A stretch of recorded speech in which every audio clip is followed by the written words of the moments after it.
The former chair of the Organised Crime in Zimbabwe. So thank you all for coming. Thank you particularly to Blessed Mhlanga for coming to speak to us. As I think you all know, Blessed is an extremely distinguished journalist who unfortunately was jailed by the regime for simply reporting the news and interviewing the war veterans, I think it was. Has subsequently spoken at the UN event in Geneva, which has also caused upset in the Zimbabwe authorities. But as we all know, the backdrop of this is all the changes to the constitution of Zimbabwe and continuing repression in the country.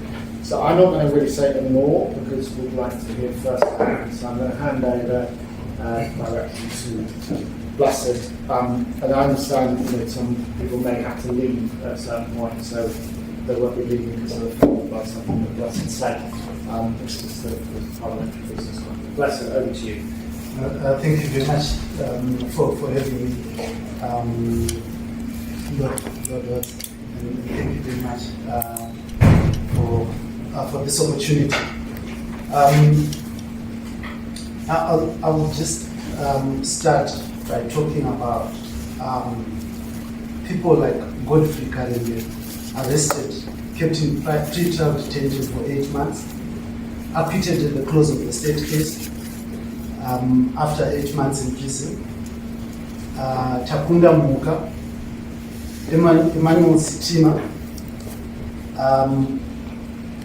leaders from the Zimbabwe National Students Union, arrested and kept in pre-trial detention for 2 months, and they are currently on bail. Job Sikala, arrested and spent 2 years in pre-trial detention, then acquitted. Oko Chinwani, a journalist, arrested and spent 8 days in pre-trial detention before he was acquitted. Jacob Ngalvume, arrested and spent 76 days in pre-trial detention, acquitted. Love Duku, a law professor, beaten up by state agents at his party office for opposing constitutional amendment bill number 3, which was signed into law yesterday. No arrest of perpetrators at the moment. My friend and good lawyer, Doug Coulter, was assaulted in front of live TV and his phone stolen. Although the culprit who stole the phone was recorded on camera and is known, police have not taken any action. Faith Zaba, a journalist, arrested, kept in prison for 3 days and is now removed from remand after the court ruled that the charges against him were so embarrassing and vague to stand the test of justice. Tendai Bit, former finance minister and lawyer, his offices were raided by police. He's a former finance minister. He was arrested and later released on bail. His crime was simply that he was opposing constitutional amendment bill number 3, which is now law. Paul Gorekor, arrested and is still in custody, was denied bail at the magistrate's court in Mbari last week, with the magistrate ruling that by resolving to demonstrate against the amendment of the constitution, as he is alleged to have done, he and the Constitutional Defense Forum of Zimbabwe had gone against the constitution. Blessed Mhlanga, as I sit here, journalist, arrested 24 February 2025, kept in pre-trial detention for 73 days, released after 4 attempts on bail. Charges are still pending before the courts.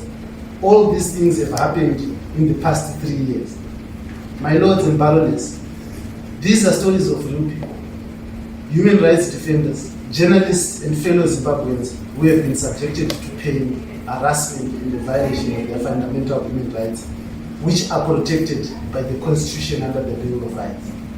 These are not isolated cases that I bring to your attention, but a pattern adopted by a state that has gone rogue against its own people through a series of underhand maneuvers and political gamesmanship, all aimed at achieving one thing and one thing alone: power, retention at all costs.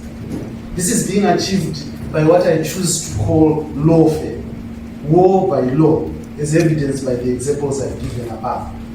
The state has perfected the art of punishing its opponents through prolonged pre-trial detention.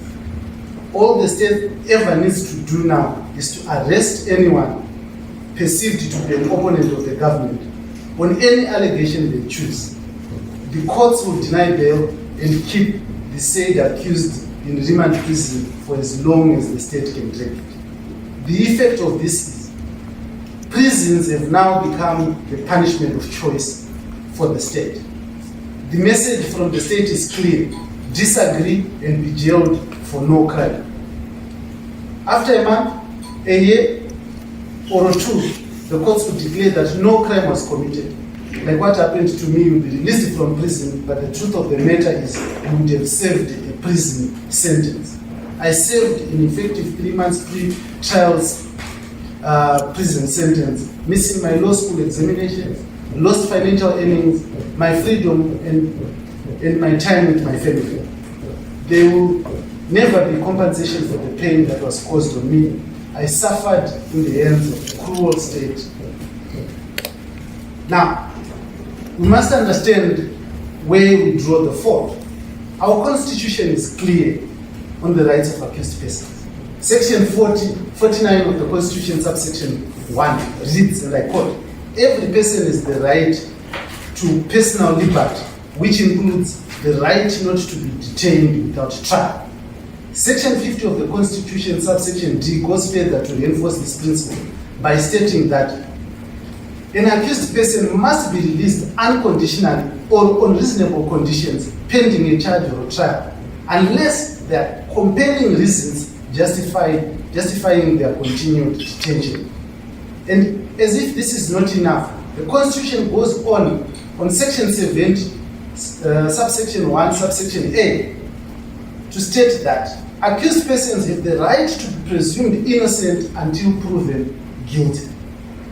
My lords and baronesses, I submit that locking up journalists in prison and other human rights defenders for prolonged periods of time without any legal or compelling reason is treating them as guilty until proven innocent.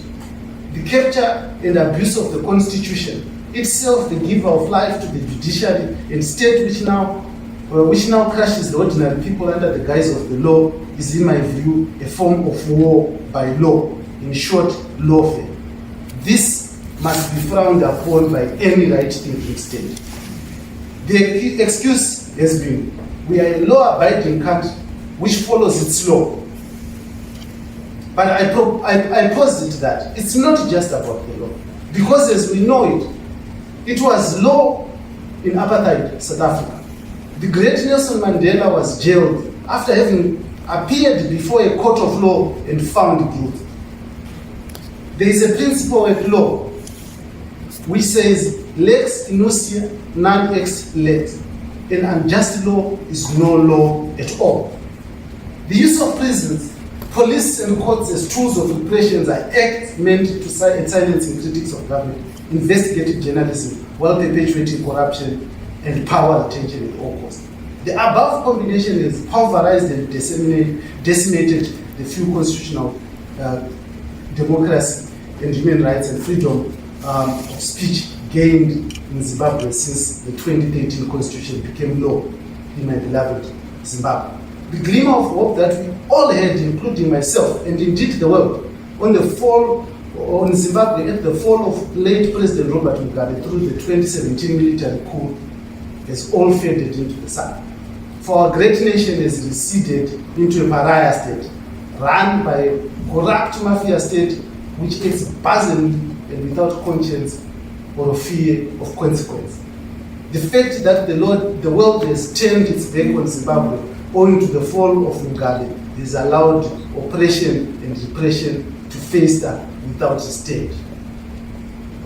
Critique of government is punishable by torture, prison, or forced exile. Violence against journalists, human rights defenders, and the poor is rewarded by opulence such as cash and car donations. In fact, some of the people who have lynched me and attacked me openly on social media were given cars. One of them was given 200,000 United States dollars cash and a brand new car, when our hospitals are without medicine and our children are without education. So brazen and crass is the disrespect of institutions in Zimbabwe that the chairperson of an independent commission the Zimbabwe Human Rights Commission, Jesima Joe, was fired from her post a day after the commission cited human rights abuses in the country as President Mhlanga and his party pushed for far-reaching constitutional amendments. The amendment, which has now become an act, signed yesterday, will erode all democratic principles in my country, stealing the voting powers of the general populace, and further pushes Zimbabwe on the brink of instability. If anything, the actions in South Africa that we have seen in the past week show that instability in Zimbabwe has the potential of destabilizing the entire region. The absence of free speech and protection for human rights has caused a mass exodus of skilled labor, forced exile of journalists and human rights defenders. In the face of corruption in my country, poverty is on the increase, and economic refugees have turned to South Africa and the world for comfort. Forced immigration cannot be stopped by laws, for it is inconceivable to tell a man whose house is burning to go back to the burning home without first helping him to put out the fire and arresting the arsonist. Unfortunately, Zimbabwe is burning and the arsonist is running the fire brigade. Free speech has become a big casualty in my country. Because, as you might be aware, at the heart of investigative journalism, which for all intents and purposes is public interest journalism, is serving public interest.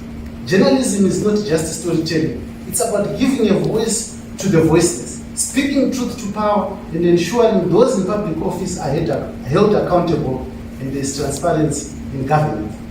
This is loathed by those whose political survival is anchored in corruption, human rights abuses, and whose existence can only be sustained when the majority are ill-informed. In that vein, we have seen that investigative journalists have become a rare species in Zimbabwe, in particular, and Africa in general. Entire independent newsrooms are forced into exile, imprisoned or silenced by our own governments or their cronies. It is not a secret that media freedom supports economic growth, and a decline in press freedom leads to a decline in GDP growth. Human rights in Zimbabwe have become the casualty of the elite's appetite to retain power at all costs, particularly because of the capture of the judiciary. As a law student, forced to abandon my studies midway, I've come to learn that for a democracy to thrive and an independent judiciary is far more important than other pillars of the state. We have seen in Zimbabwe an extractive state that cares not about development of its people. No. Instead of using national resources to build clinics, hospitals, and provide social service delivery, the government of Zimbabwe has poured millions in arming police against its own people. Shocking amounts of money have been poured into the propaganda machinery, both at home and abroad, to capture the media, not for social good or social change, but to silence voices of dissent. Corruption has become a pandemic, and flaunting of wealth by the haves in the face of absolute lack is now a fashion in Zimbabwe. Nothing could have prepared us to the levels of human rights abuse that we have seen today. For all his particular failings, and some would say human rights evils, such as the appalling and evil Gugula genocide in the 1980s, whose wounds remain open years after Mugabe's death, he allowed civil society to operate in Zimbabwe. He left judicial independence unmolested. And while there was corruption under his presidency, it was not as brazen, crass, and naked as it is in today's Zimbabwe. The signing into law of the Private Voluntary Organizations Act was one of the nails into Zimbabwe's civil society space and the protection of human rights. The drying of funding made it even worse. However, nothing compares to Constitutional Amendment number 3. The Constitutional Amendment single-handedly draws Zimbabwe back to the Mugabe era. Power without accountability and a judiciary beholden to the executive and the people without a voice. It negates all efforts made constitutionally to advance people power and protect fundamental human rights. Like Tendai says, Constitutional Amendment Act number 3 creates an imperial presidency that is accountable to nobody but self-interest.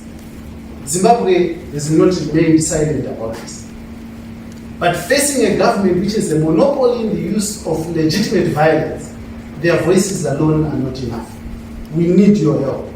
I need your help to restore some semblance of democracy and democratic rule in my nation. We need your voice. We need your funding for democratic institutions, and we need to know that the world out here cares. Dictators must be held accountable for their actions. People without guns, money, or power must be protected from parasitic leaders who feed on their people without shame. The events in Harare yesterday are a dark part of our history. However, they must also serve as a wake-up call to the world so that they know Zimbabwe replaced Mugabe with the West, that there is no democracy in the country at all, and all who dare to speak out are in danger. Journalists are in danger. I am in danger. I thank you.